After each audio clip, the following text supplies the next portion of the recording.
How you doing, folks? You're watching Onward with Onrie, and I'm your host, Onrie Company. It's good to be back because today I got an awesome guest. This guy, he is working on a book that I am so excited about. It is called Florida Man, and I don't even need to explain what the book's about. All I know is that it's kicking ass on the crowdfunding platform right now, and I'm so excited to be a backer for this. I'm going to be doing it just as soon as I finish talking to my man here. So everybody, please welcome the artist for the book. Very talented, very wise, very handsome, Todd Mulrooney. How you doing, sir? Thank you very much. I'm doing great. Doing really good. You want to do us a favor? Tell us what Florida Man's about. Tell us who you are. All that wonderful stuff. Take this initiative. Well, you were right. Florida Man comes with built-in hashtags, memes. There's more websites for Florida Man than Tencent. So it is that, right? We have a story where our character, Gary Duba, is the quintessential Florida Man. All those things that have happened, let's say they were done by one person. Now, in book one, Gary doesn't do all those things, but he's going to do some of them. So this is very much a look at this subculture of what goes on in Florida. It's, you know... these you can't make this stuff up. I swear you there's a website, it's an aggregate website where you go and you put your birthday in, and it'll spit out things that have happened on your birthday in Florida by Florida Man or Florida women or whatever, and it's the most bizarre stuff. Now, we used to have a newspaper come out of Northampton, Mass, that had a section in it called News of the Weird, and that was just news from all over. And then next to it was news from Florida.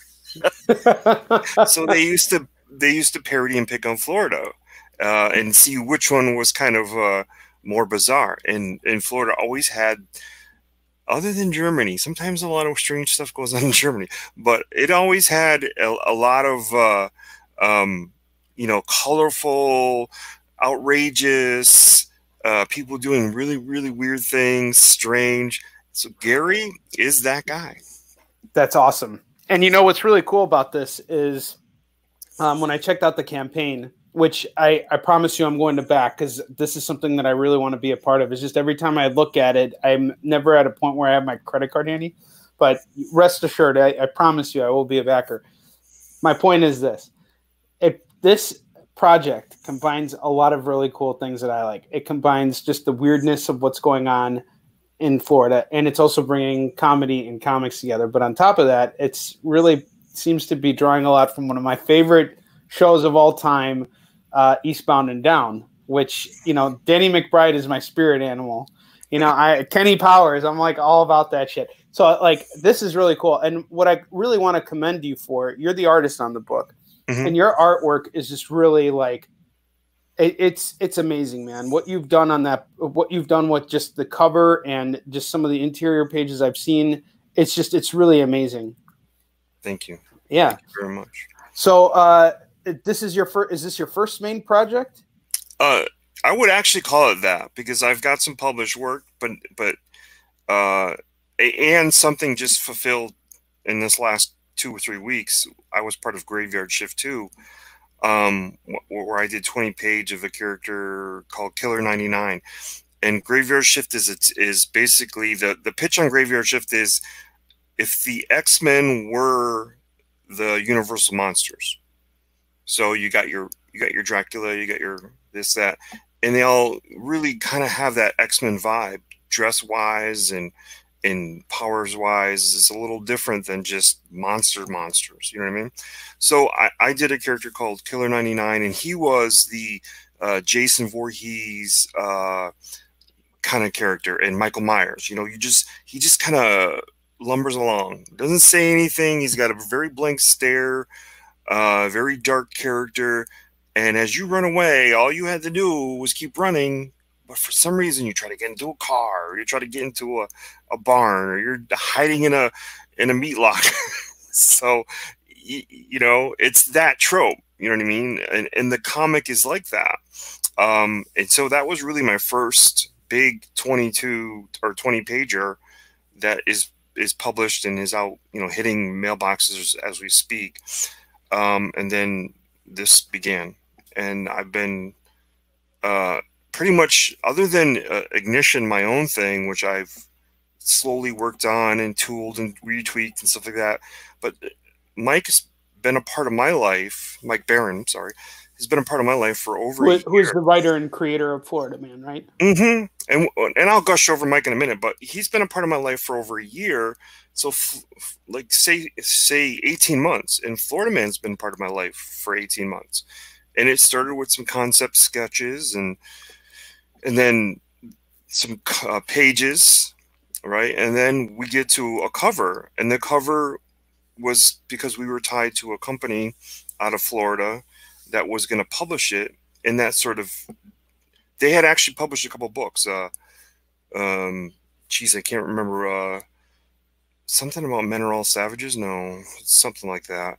But it was Ben Henderson, Kelsey Shannon, and a bunch of these guys, you know, pro guys that started this company.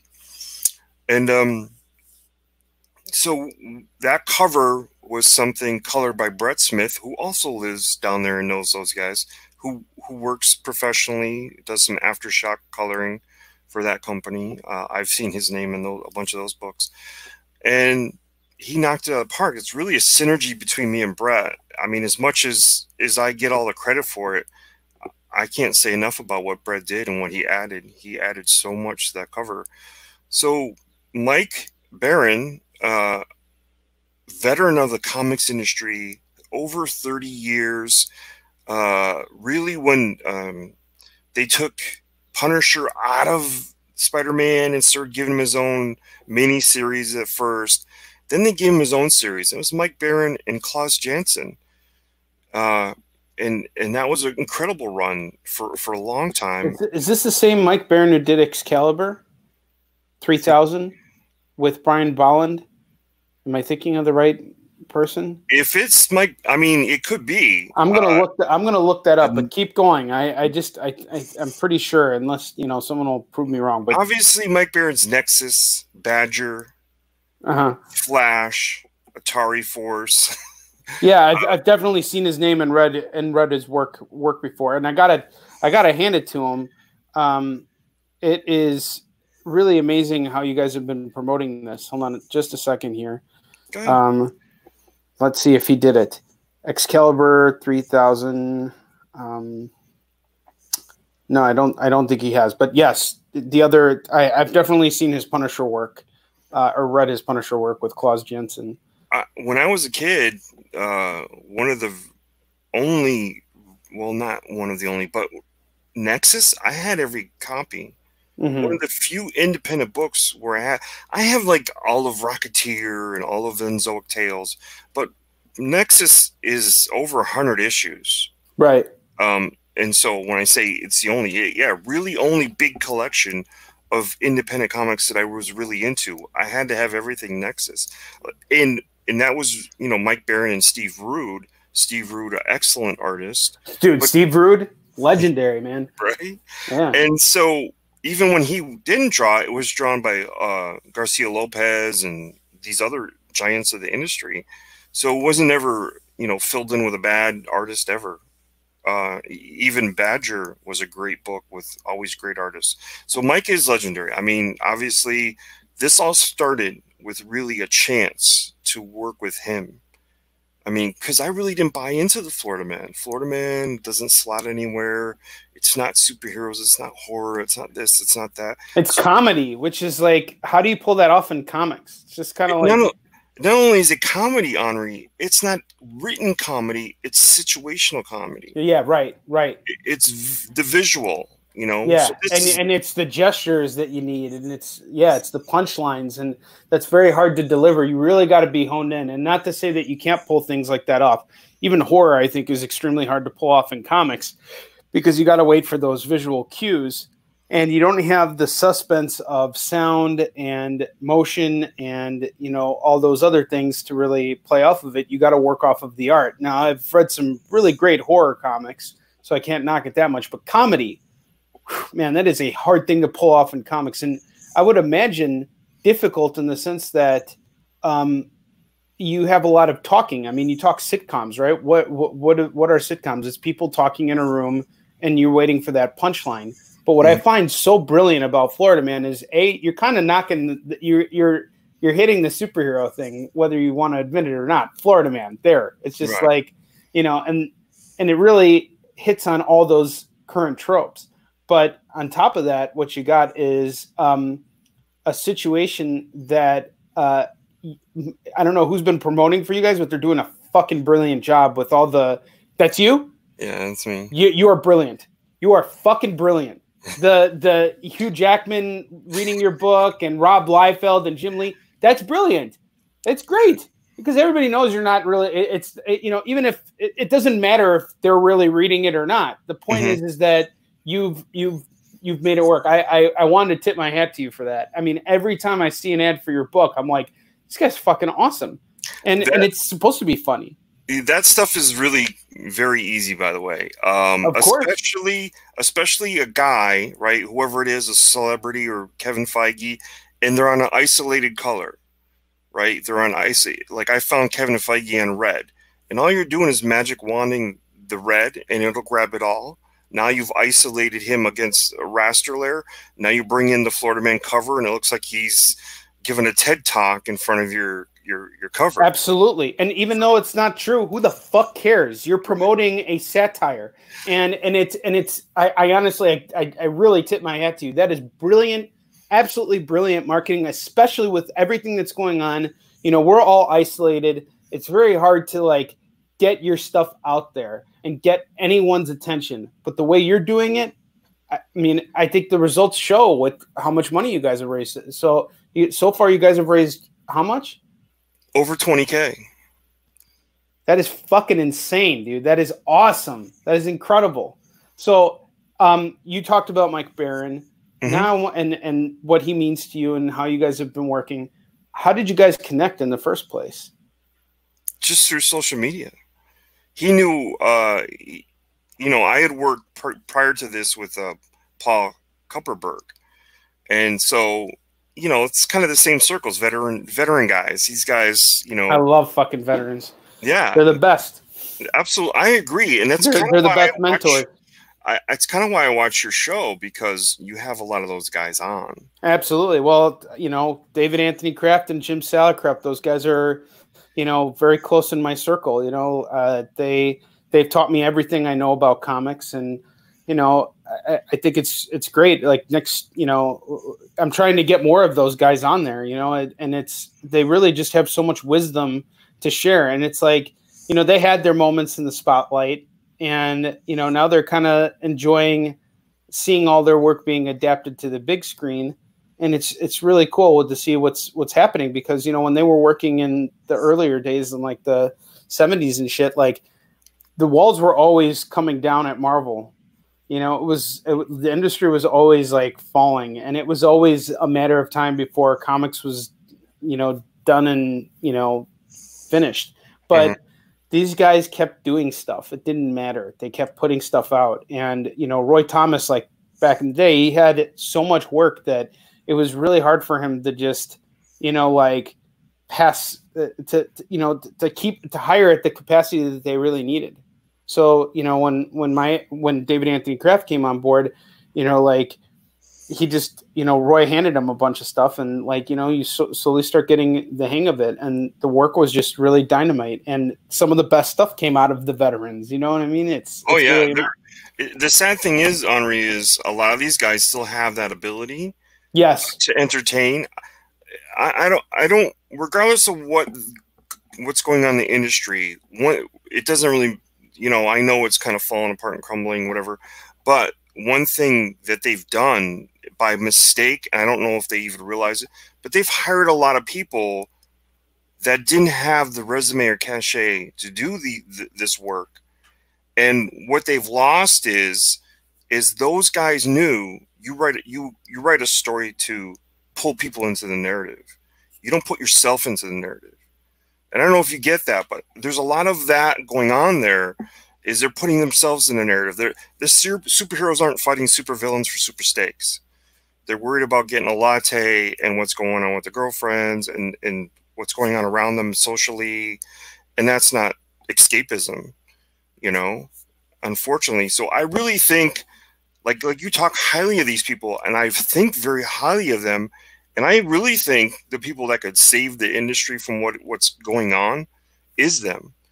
And a lot of these guys, you know, they don't suffer from the ability not to work. They suffer from ageism. They've kind of aged out, and a lot of the page rates have been driven down by, over time. I mean, they're less now than they were in the 90s, by virtue of the type of, like, we're going to go after people call it Tumblr talent and this and that and other thing. And it's unfortunate, because I mean, I'm friends and know a lot of these guys, and they're still as clever, and their art is still as dynamic as ever. And I really think there's a lack of that. Now, I'm not saying there's not 10 great outstanding artists at DC and 10 great outstanding artists at Marvel, but I see a lot of the stuff at the B tier and C tier that I wouldn't touch. It's not even worth looking at. It's not even worth it. But I think this is where we get hung up. You know, I don't think the industry is crashing. I think the industry is surviving just fine, because the thing is that everybody looks at Marvel and DC as the only thing to consider when you're looking at comics. But when you look at everything that's really going on right now, all the movie properties and TV shows that are getting sold, a lot of it is, you know, independent stuff. Like, look at Warrior Nun is about to come out. That was a Antarctic Press book. And you see a lot of independent creators like us doing stuff. And what's really cool about what the veterans are doing now, they're taking their experiences and they're heading off incredible campaigns like Florida Man, like Yusun Shin, you know, and it's driving forward. But the one thing I think that is essential for Marvel and DC is, you know, from their perspective, and I get this too, is they need fresh blood. They need fresh voices. You need to get new people in. And if that's your thing, if that's what you want to do, if you want to work with these characters and you want to build on that, that's awesome. You know, there's opportunities for creators of all backgrounds. And I think that's important to some degree. You know, I think that what the creators, you know, their work is never going to appeal to everybody. And comics have become mainstream comics, not independent comics, but mainstream comics have become just as polarized as politics and everything else. To me, I think I can enjoy a DC comic just as much as a Marvel comic. Like, I think Tom King, he does some really great stuff. He's got a lot of pressure on him. You know, he's got some books that are, he might do something and then everybody in the world fucking hates him and he's getting death threats.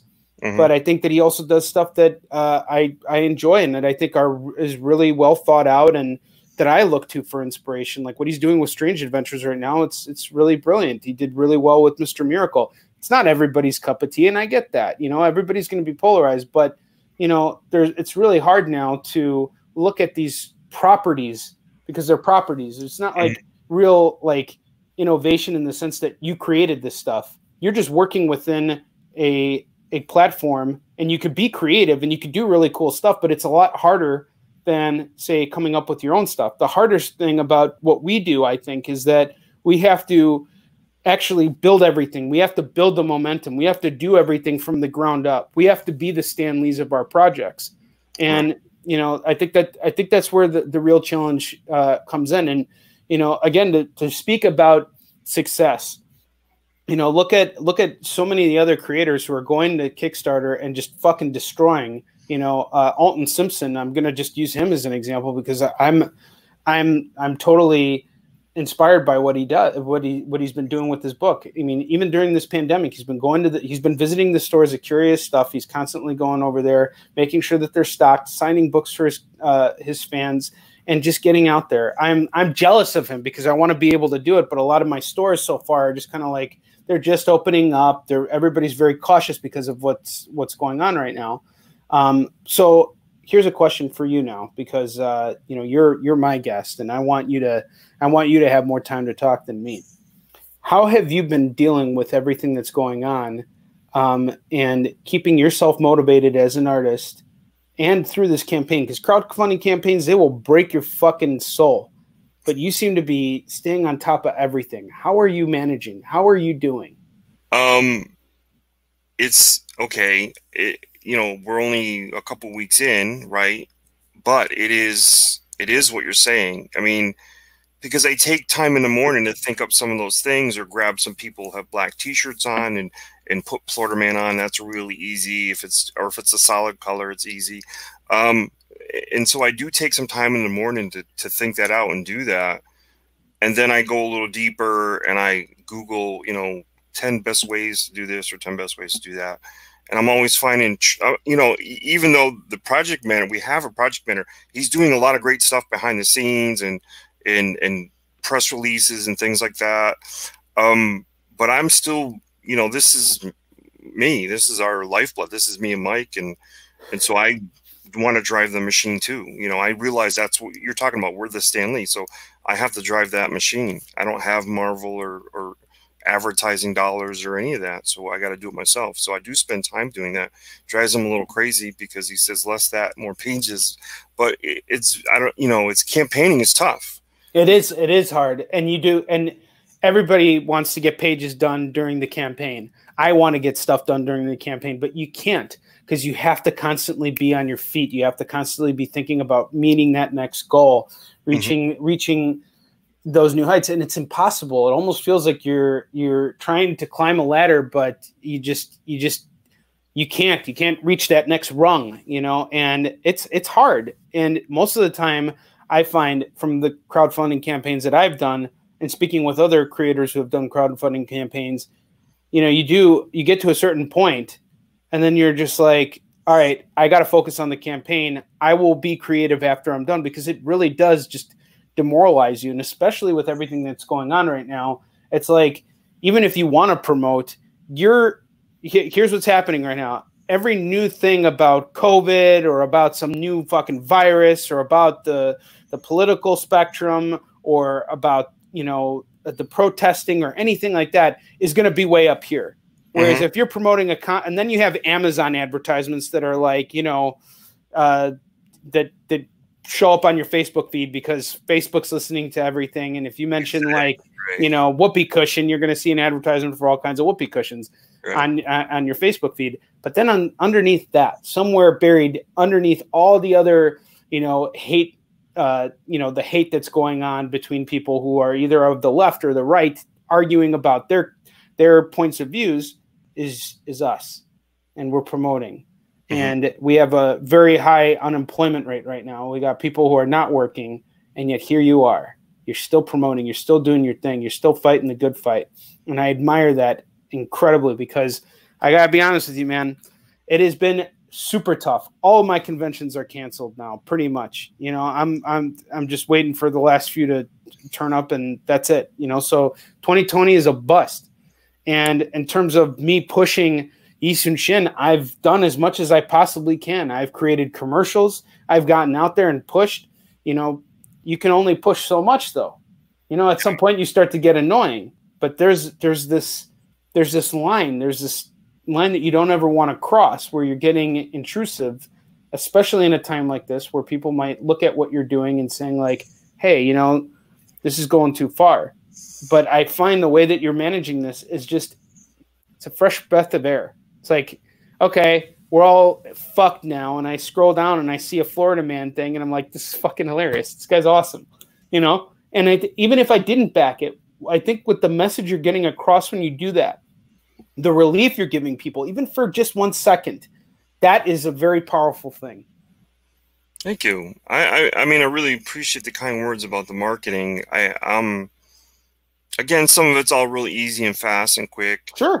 And it, you know, anyone can do it. Absolutely. You know what I mean? One of the easiest things you could do with any kind of program like Photoshop or Clip Studio. I do everything in Clip Studio, honestly, and I can't believe once I get a few of them, I'm like, I did 30 of them one day just to have some backstocked and kind of logged in. So I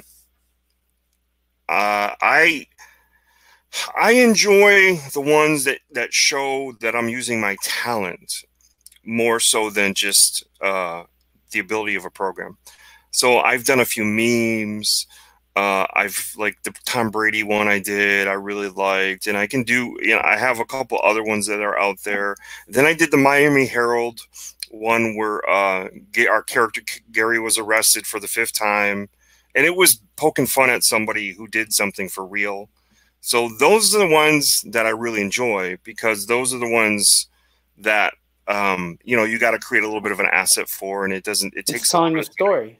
Telling a story. It shows that this guy isn't just a one-trick pony. He's willing to, all along the way, by the way, all I've done is create assets as I was drawing, like the Don't Park on the Nude Beach. Well, that's from page 10, because they're in that truck and they got binoculars and stuff. So I would draw that page and then go, oh, I'm going to take this truck and them in it and put it aside, and I'll go color it some other day and I'll turn it into something.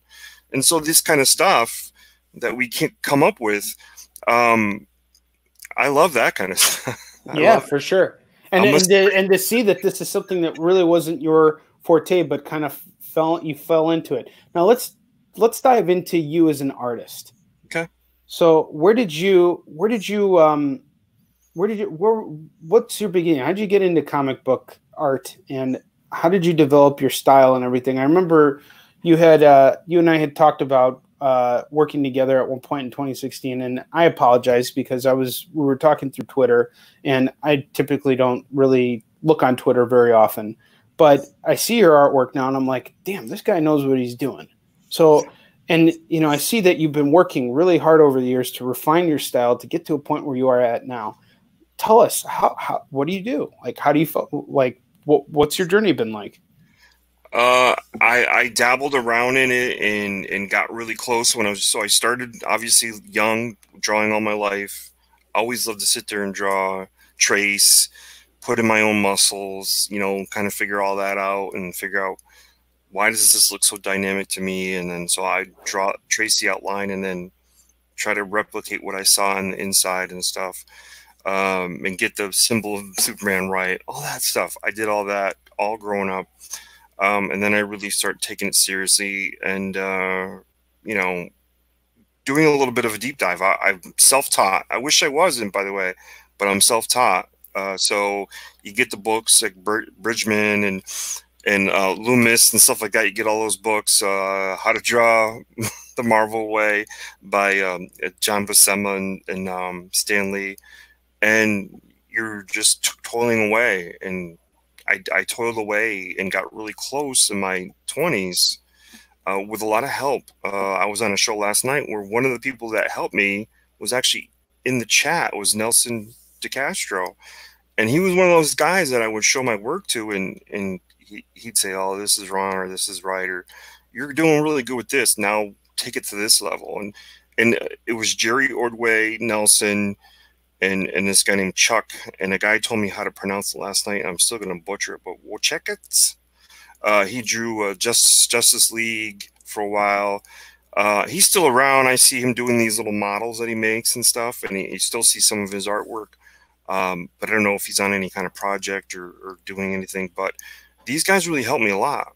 They gave me their time and gave me their attention. Jerry Ordway gave me an hour on a train once.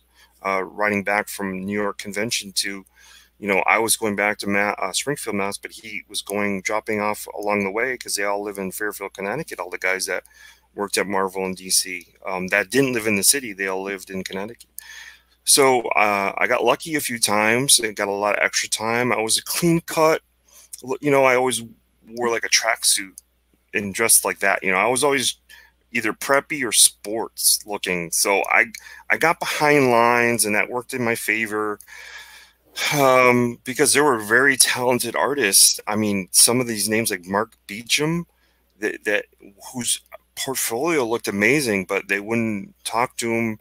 And it's unfortunate because it was kind of like they're looking at him, he's wearing a duster jacket and Dr. Martens, and he's very individual on the outside. And so they're he's not right for this, he's not right for the company, whatever. But these guys were super talented. But I was just very lucky, and I got time. And I remember Jerry Ordway got me some time with an editor at one convention because he was really busy with Shazam. So Shazam, that first graphic novel he did, had come out. And so I was sitting with an editor, and he, you know, he gave me the up and down, like, hey, this is good, this is wrong, but you know, your character's all standing here with fists and stuff. That's not how a real character stand, and you got to relax and get some gesture into this, and you know, get some Fosse hands going. Well, you know, I think that's really important that you're open to those critiques, because I think a lot of artists, they get really upset when someone points things out that they're doing wrong. And the one thing I always catch a lot of artists doing, and of course I'm always very constructive with my criticism in the sense that if I don't have anything nice to say, I don't say it at all. But I'm just going to say on a general level, like if I was looking at an artist, typically what I notice is the figures are static as shit. I mean, it just doesn't, even with Yisun Shin's artists, we have to literally correct him with making things more loose, because even in his layout, stuff is stiff. But then as you go from layouts to pencils to inks, everything gets stiffer and stiffer and stiffer. And then all of a sudden you got this static figure who looks realistic, which is what, you know, I think you don't want in comics. You want the characters to look, you know, you want them to have that looseness to them. And I think that's extremely sound advice that you were given, you know, in order to get ahead. And I see it just in the cover of Florida Man. You know, you got a lot of motion. You know, the guy's like riding on the gator and his legs are shot out and there's motion. Even though he's not moving, he is static. But you look at that image and it feels like he's jumping right at you, you know? Right. And you know, it's very hard. You know, being an artist is I can't imagine the amount of stress it is, because you're sitting there for hours trying to make things look a certain way. And I know this from drawing layouts, but my layouts are never part of the finished product. But I always try, and it's easy for me to draw the looseness because I suck at drawing. I don't put in all those details. I just put in, like, you know, everything's as loose as possible. But you know, when you're doing what you are, it's much more refined and it's a lot harder to achieve. It's a tricky book, by the way, very tricky book. I can imagine. Sense. So you see a couple pages there where there's a character I brought in. He's called Lyle, and that scene where Gary's been put on task by a lawyer to go get a picture of another guy who's doing some nefarious stuff is basically to set that scene up. The weight of that scene and how it plays out is all in Lyle, because Lyle's having all the reactions to what Gary's doing. He's got his glass up against the motel window. And so it all plays out through him. And that's the approach that I had to come to figure out, because this isn't, remember, back in the day, Justice League and Justice League Europe were written to be funny. The lines were funny. Guy Gardner never called anybody their name. He always, you know, he would rattle off, you know, like different names to call them that were close, but not really their name. And those were all meant to hit a beat that made you laugh. And it wasn't one of the only books. This is J.M. DeMantis and Keith Giffen. J.M. DeMantis, he edited Marks for me. Yeah. And everybody always mentions his work on Justice League because I mean, that was some hilarious stuff. It was the only book that ever made me laugh out loud. You know, I mean, I didn't have all the comedy books, or I wasn't a Richie Rich kind of guy or any of that kind of stuff, or Archie. Yeah, neither was I. It's hard for me to get into comedy in comics. And it was the only stuff that appealed to me. It was drawn by Adam Hughes, Kevin Maguire, Mike McCone. These guys could pull all that off, especially Kevin Maguire. You look at Adam Hughes and the stuff that he does and how beautiful he makes all these women, but you can look for his signature interior work. I mean, he was a storyteller. You know, that's really not easy to do. All the guys that I gravitate towards, all the guys whose work you might see in my stuff, are all storytellers. I was never the flashy guy. I love Lee Weeks. I love Butch Geis. I love Steve Epting. Dude, Steve Epting. I kid you not. Mike Perkins. You were going there.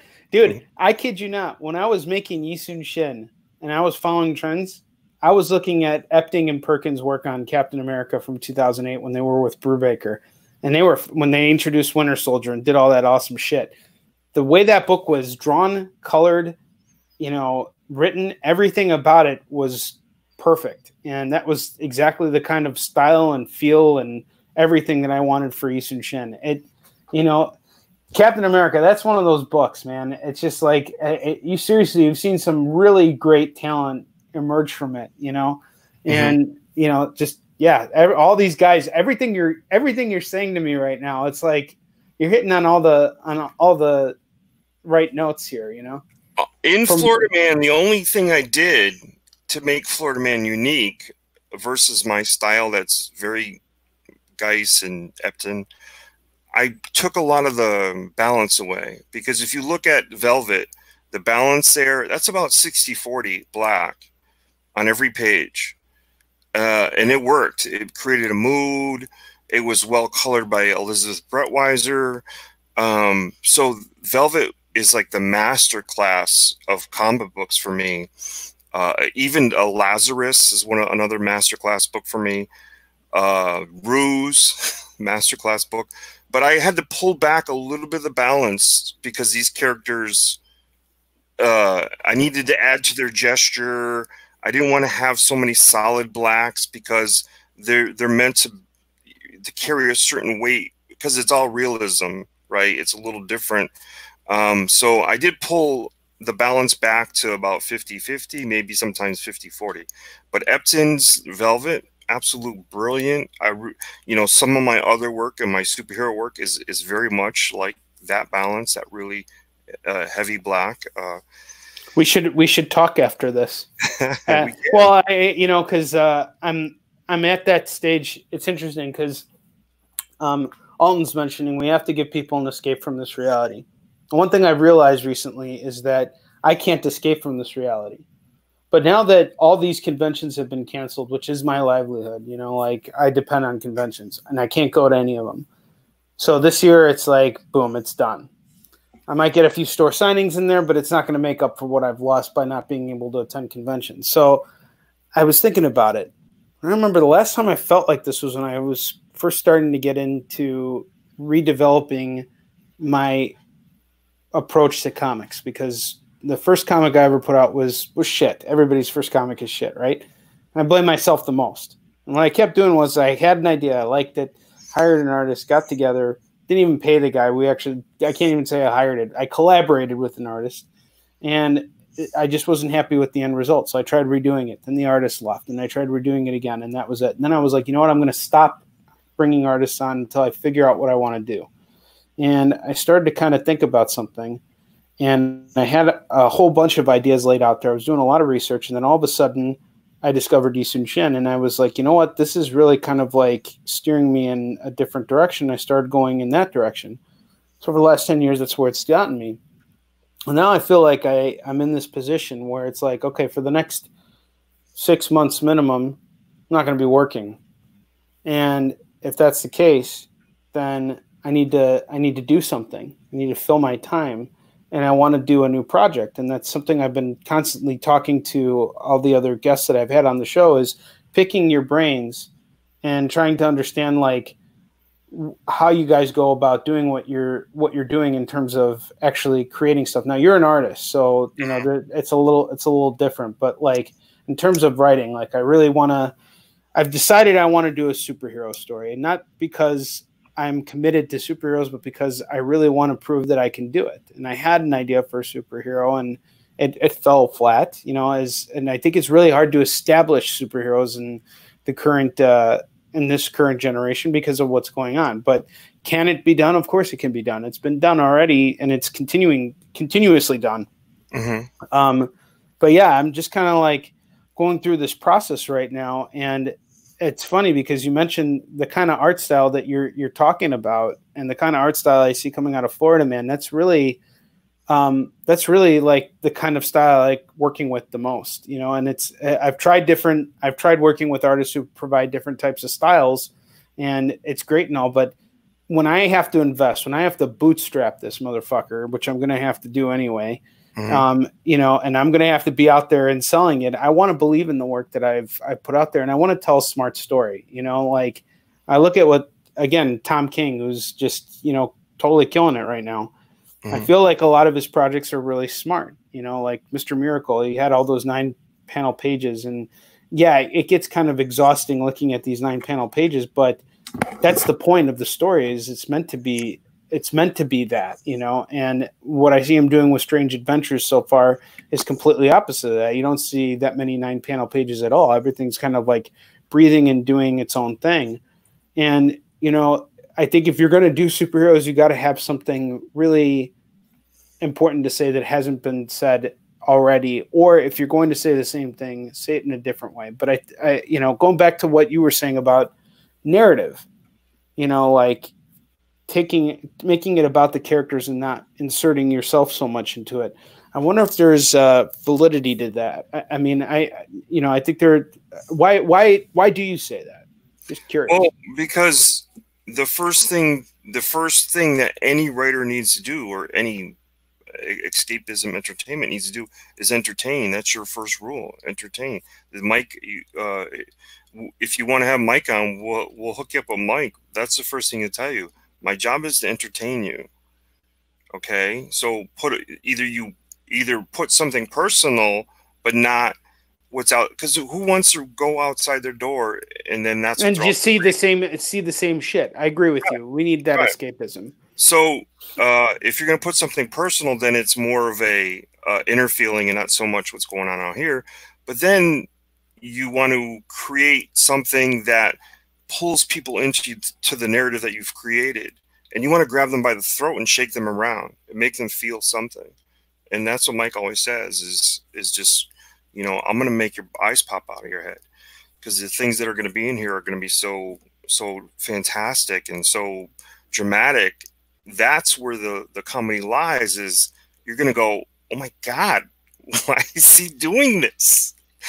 That's where it is. That's where the comedy is our character just has one bad day after another. And once the snowball starts, his way of getting out of it is very much where the Florida Man idea comes in. That's not how we all think, but that's how Gary thinks. And so his idea and his thing, his his walk in life is a little bizarre. It's a little off. So we hope that pulls people in, and the stories are endless, by the way. You know, Mike says that all the time.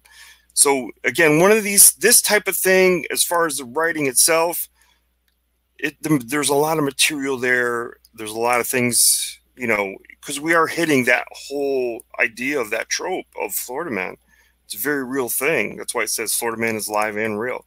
It is a very real thing. So we're just taking all that real and saying it's all Gary. It's not this guy, that guy, this guy, and that guy. It's Gary and his friends, and it's Gary and his girlfriend. And his girlfriend does something that makes her famous, and then that propels her into wrestling. So that's the idea: is escapism and entertain. And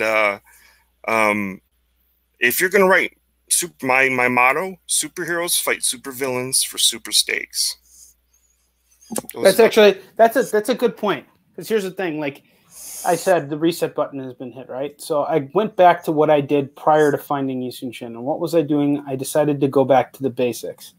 What I was doing was I revisited every comic that I really enjoyed growing up, like all this important arcs that, you know, like mattered to me. And what I did was I read them and I analyzed them like scene for scene. There you go. Craven's Last Hunt. That was one of them. And it's funny because, you know, Jim Salicrup, he edited that. He told me he's got lots of great stories about that book, and so does JM. In fact, Web of Spider-Man 32, that was the first comic I ever read in my life.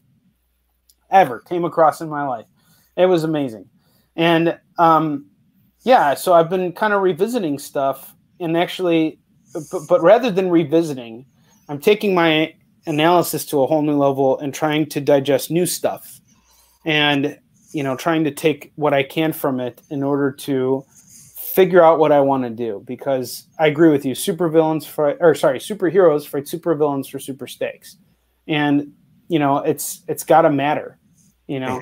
And the villains are always more interesting, of course, than the heroes are, because I think, and here's the thing, I feel like my story's got all that stuff, but what it doesn't have is, what I feel is lacking is the hero. I want the hero to matter too.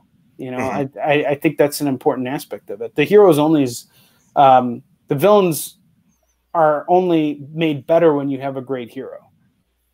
Right. And vice versa. Yeah. Because great villains, Spider-Man, is case in point of great villains.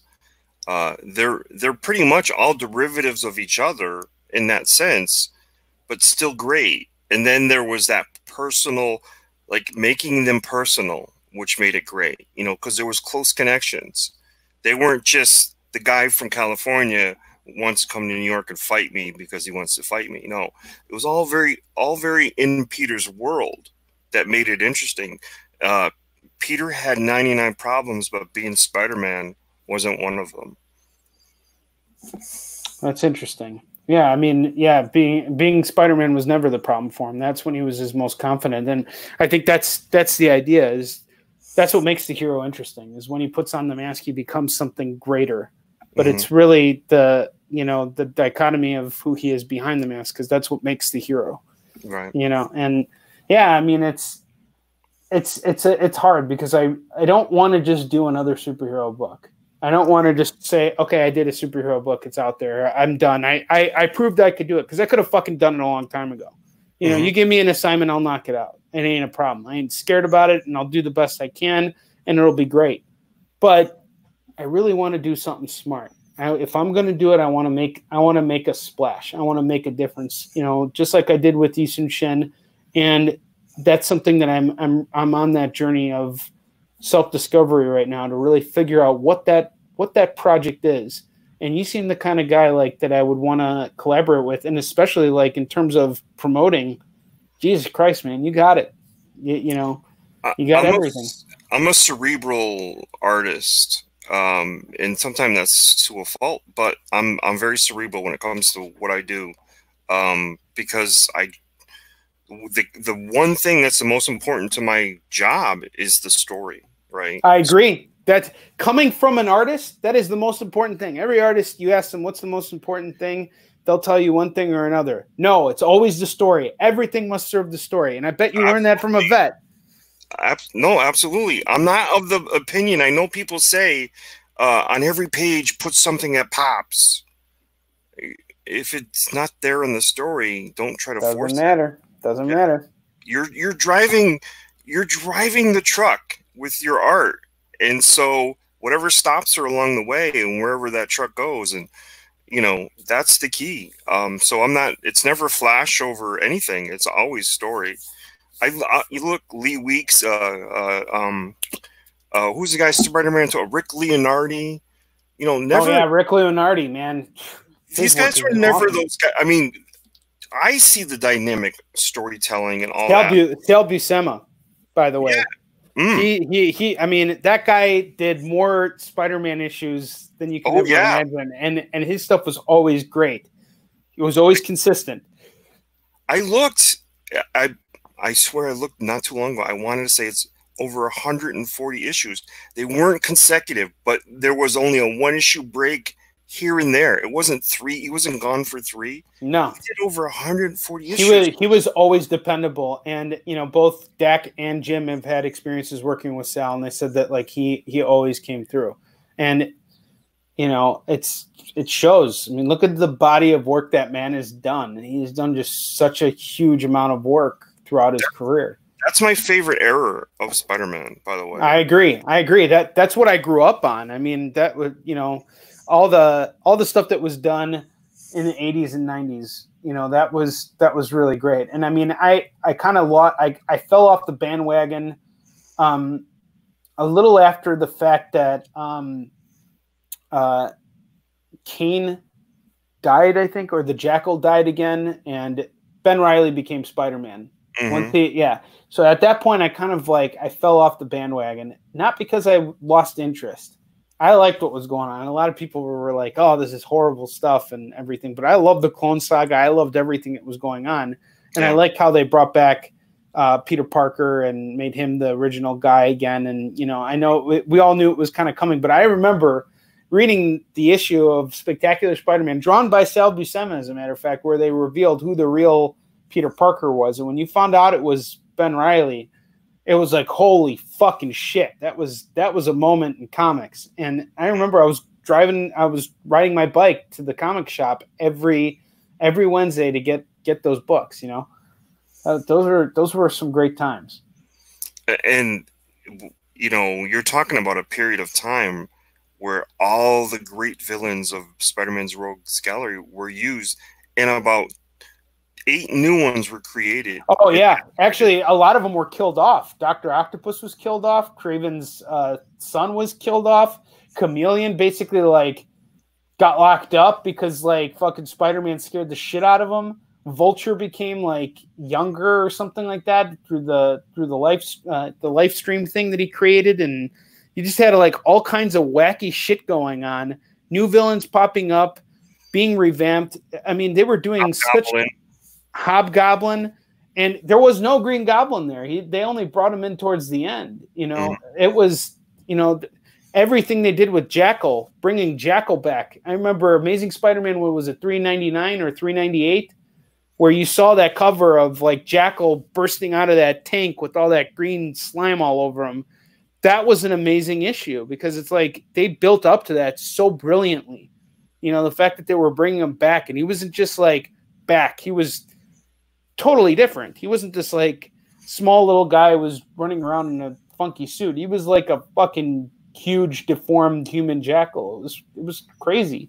There was some good stuff. J.M. DeMatteis actually wrote those issues. Yeah. Leading up to Amazing Spider-Man 400. I remember that too. That was, and you know, like the magic of that, you know, that's something that I really want to try and capture. But the thing I also feel, here's my whole thing. It's not just about doing a superhero story. I think it's also important for every story to have a beginning, a middle, and an end. And especially when it comes to superheroes, I think that's one of the things that, you know, everybody keeps coming into comics thinking that I need to create something that's ongoing. This has to keep going on and on and on.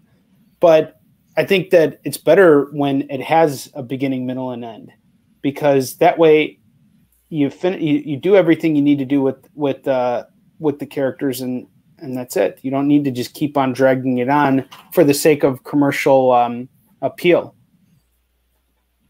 Yeah, I agree. I think that's a refreshing take, especially in that market of superheroes, because that is kind of how they're thought of, and that may be why there's like almost like a door where people won't go through to come see these superheroes, because they're all over the big screen. They're all over every media. So why aren't we driving fans towards the comics? And it might be that idea that I go pick up today's comic, I'm going to be lost. I might need 100 that I don't have, and now I'm invested in going forward. And it might be that sort of barrier that scares people that they can't get past. Well, I also think that the platform for moving comics is a little it's transforming, because people love the movies. They go see the movies, but even more people go to the comic conventions, right? All those fans are there, and that's where they buy their comics. There are not as many people going to the comic shops, because the comic shops provide a different type of experience. It's like going into a record store. And I think that comic shops are extremely important. You know, like, we need them in order to keep the industry moving forward. It's the primary distribution channel for all the new content coming out of, you know, Marvel and DC and the other main publishers. But the one thing I've noticed is that the convention front lines, that's really where a lot of the stuff is going out there, because there's people who want to read comics. There's people who are buying them up all the time, you know. When you hit on before that it's really not crumbling, yeah, the desire for the product is there, and it's always been there. And I don't think it's going anywhere. Right. Either. Yeah. So, and I've seen your pictures where at the end of convention, you got, 10 empty boxes, and, and you're like, we sold out, another great show. That used to come across my feed quite a bit when you were more engaging on Twitter, was always this this weekend I did great. I sold 300, 400 copies, whatever it was. And I give you credit for that, because that's really, it's like you went into the trenches before crowdfunding was an option for you.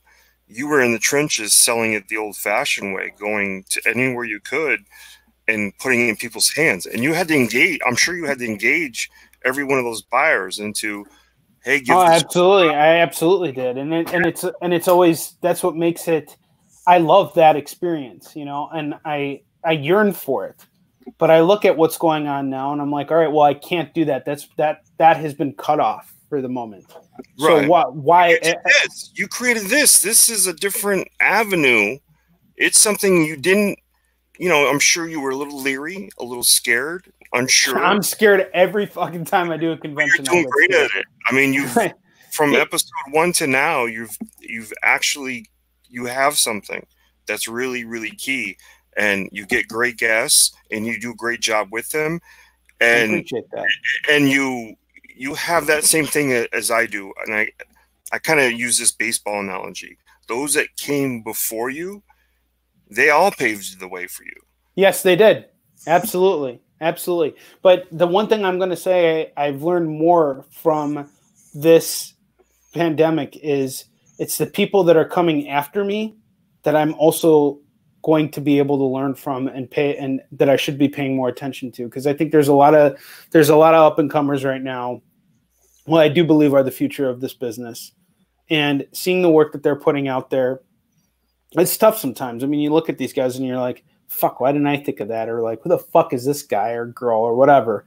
Mm-hmm. But, you know, I think given the situation that we're in right now, I have to say that, like, it's this, doing this show has forced me to actually talk to people and actually learn from everybody. And all of that is making me better, because I think that the one thing we can't see is outside of ourselves. When we go to conventions or when we are working on our stuff, our entire world is revolved around us. And that's the same can be said about every human being on the face of the planet. We are all, because how else can it be? We're stuck in these bodies. We can't transcend these bodies and fix the lives of other people. We're stuck here, and we want to make a difference. We want our lives to matter. We want what the work that we do, the stuff that we spend so much time on, to matter and to make the world a better place. We want to leave our imprint on the world with what our message is. And I think that's the most challenging thing right now, is that when that power is taken from us, you know, and I feel like it has been for me. I know a lot of creators have managed to succeed otherwise. I'm seeing what you're doing, and you're killing it right now. But what this period is allowing me to do is hitting that reset button, looking at what everybody else is doing, looking at other stuff that's been done, and trying to learn from it, and trying to redevelop myself so that when, you know, things do resume, which they will, I don't care what the news says, eventually mass gatherings will take place again. This is just the way of the world. And when they do, who am I gonna be a better version of myself, or am I gonna be the same person I was before? You know, so it's very reassuring for me to talk to you, because I see that you have that same mindset. I see that you're a guy who's looking to, you know, develop and learn the trade and become better at it. And I wish you the very best of luck with it. Always, I got to tell you that the journey never stops. I get more brave and a little more adventurous, even though I'm a digital artist. But I try to capture a certain look that doesn't scream at you, "Oh, digital artist." Like I used to. Who gives it? But honestly, who gives a shit? Digital artist, writing by board. Who cares? It's expression. It's showing that you have skills, that you can get the job done. Who cares how it's done? As long as it's done and it looks wonderful. Do you think the audience cares? You know, like, no, I have one job, and that's to entertain you. Exactly. The only number on that campaign that matters to me at all is the backer number. That's the only one that matters, because if I can, at the end of this campaign, say it's 600 or 700 people, I need those 600 and 700 people to either go wherever I go to the next Florida Man book, be happy. One, I need to make them happy, because I'm going to count on them, right? I'm going to count on them the very next time to go, I was a backer of Florida Man when I got it, it impressed me. I enjoyed it. I passed it on to a friend. Now that friend and me, we're both buying Florida Man too. It's word of mouth. Absolutely. I'm not just, it's not a comic, you know, I know it looks on the surface like I'm selling a comic book, but I'm selling an event. Absolutely, you are. Yeah. I'm engaging everybody. I do this like with you and stuff. I'll answer any questions from the chat or anywhere.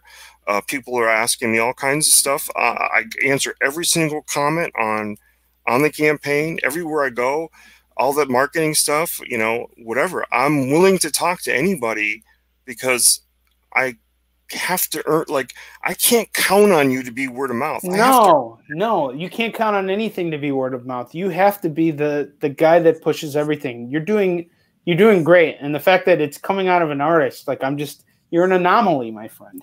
Thank you. All right. Well, I got to tell you, we're at the end of the episode here, but I think this is just the beginning of our conversations together. But before we end this episode, do me a favor.